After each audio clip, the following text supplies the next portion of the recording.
بسم اللہ الرحمن الرحیم۔ السلام علیکم۔ روزانہ واقعات سننے کے لیے اس چینل کو سبسکرائب کریں۔ حضرت سیدنا اکلمی رحمۃ اللہ علیہ فرماتے ہیں، مجھے بصرہ کے رہنے والے ایک شخص نے بتایا کہ میں نے ایک پرکشش و باروب شخص کو اون کا لباس پہنے دیکھا۔ اس کا نام پوچھا تو اس نے علی بن حمد بتایا۔ میں اس کے ساتھ بیٹھ کر باتیں کرنے لگا۔ اس نے بتایا کہ میں ایک مرتبہ مسیسہ کی طرف جہاد کے لیے گیا۔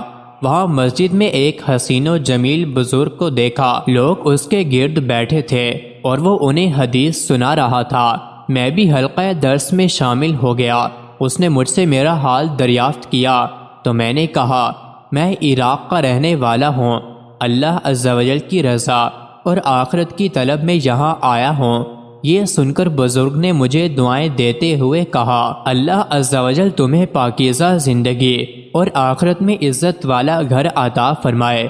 اے بندہ خدا، مجھے تم سے ایک حاجت ہے، میری اس حاجت کو رد نہ کرنا۔ میں نے کہا، جی بتائیے کیا حاجت ہے؟ انہوں نے کہا، ہمارے ہاں قیام کرو اور ضیافت کا موقع دو۔ میں ان کے پاس رک گیا۔ میں نے دیکھا کہ میرے میزبان کو اللہ رب العزت نے دن کو روزہ رکھنے اور رات کو عبادت کرنے اور اعمال صالح کی دولت سے مالا مال کیا ہوا ہے۔ میں ان کے پاس ہی ٹھہرا رہا۔ ہمارا لشکر جہاد کے لیے روانہ ہونے لگا تو میرے اس بزرگ میزبان نے مجاہدین کے لیے کثیر سامان خوردنوش فراہم کیا اور خود بھی لشکر میں شامل ہو گیا۔ اس کے ساتھ 10,000 مجاہدین بھی لشکر میں شامل ہوئے۔ اس کا جوان بیٹا جو اس کے گھر کے انتظامات سنبھالتا تھا وہ بھی مجاہدین میں شامل ہو گیا۔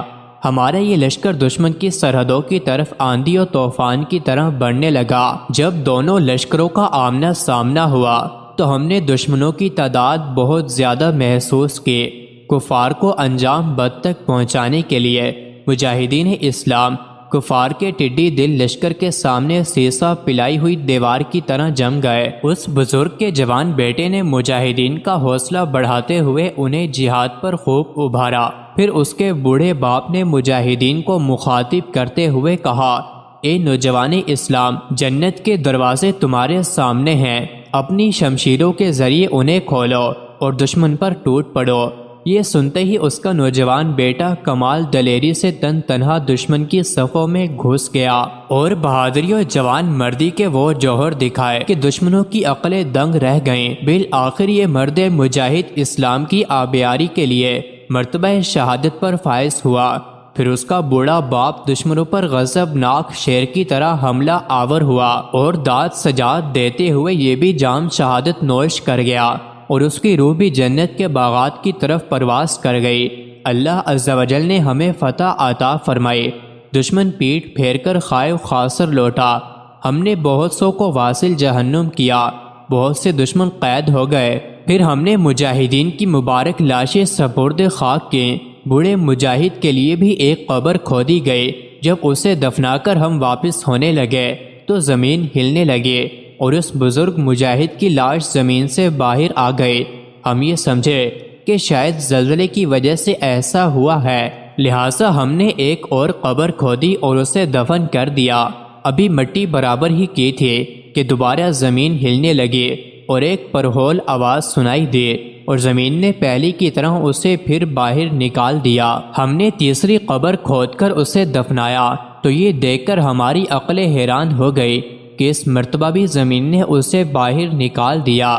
پھر ہم نے ہاتف غیبی کی آواز سنی، اے لوگو، یہ نیک بندہ اپنی زندگی میں ہمیشہ یہ دعا کرتا رہا کہ اے اللہ عز و جل، میرا حشر درندوں اور پرندوں کے پیٹوں میں کرنا۔